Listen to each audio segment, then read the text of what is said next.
Subscribe कीजिए हमारे spiritual सत्य ज्ञान चैनल को। सदगुरुदेव की जय हो, बंदी छोड़ कबीर साहिब की जय हो, बंदी छोड़ सदगुरुदेव रामपाल जी महाराज की जय हो।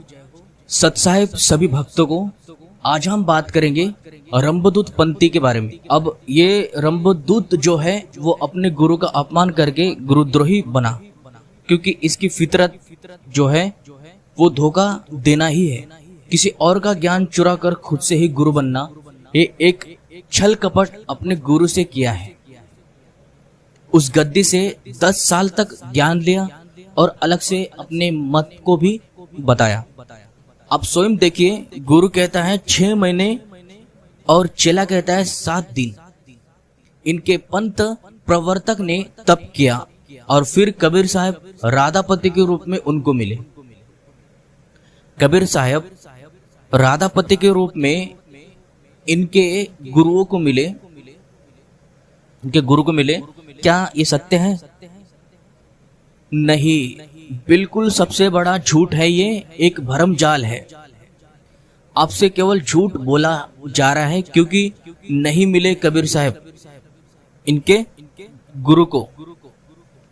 क्योंकि ये नाम राधापति जो नाम है वो काल का नाम है। इस नाम से कबीर साहब का नाम नहीं है। समझ जाओ इस बात को। और तप करने के लिए प्रेरित काल ही करता है, और काल अपना सुंदर रूप बनाकर मिलता है। एक तरफ कहते हैं कि 52 अक्षर वाला कोई भी मंत्र जाप काल का जाल है, ये जाप नहीं करना है, और वाणी से खंडन करते हैं।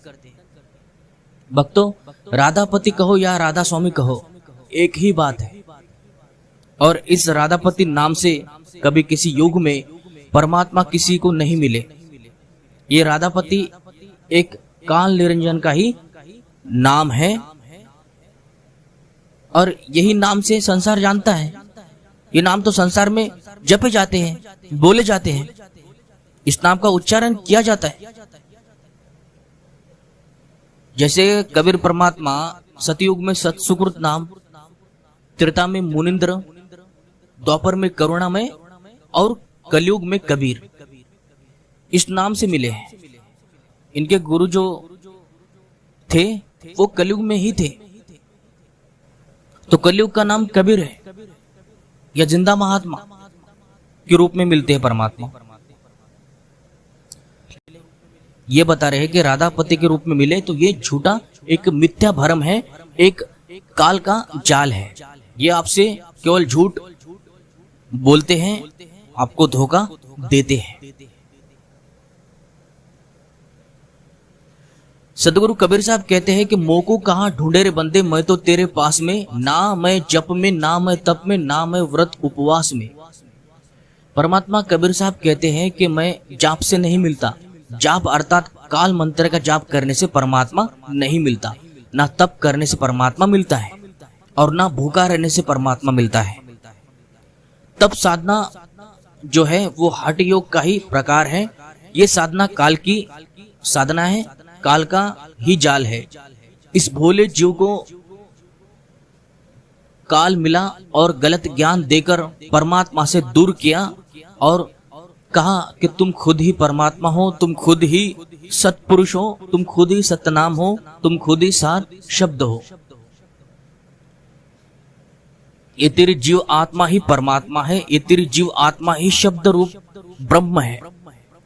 ऐसा उल्टा ज्ञान देकर इस आत्मा को भ्रमित करके इसके बुद्धि में यही ज्ञान बिठा दिया। आगे चलकर इस महान आत्मा ने यही ज्ञान समाज को बांटा, और ये एक पारक सिद्धांत बन गया। तो इन्हीं में से अनेकों शाखाएं गद्दी की रचना आगे चलकर हुई। भक्तों, झनकार शब्द को सुनाकर कपाली साधना अर्थात खोपड़ी की साधना करके काल निरंजन के लोक से जो प्रकाश निकलता है उसे ही आत्म स्वरूप का नाम दे दिया। काल प्रकाश को परमात्मा घोषित किया।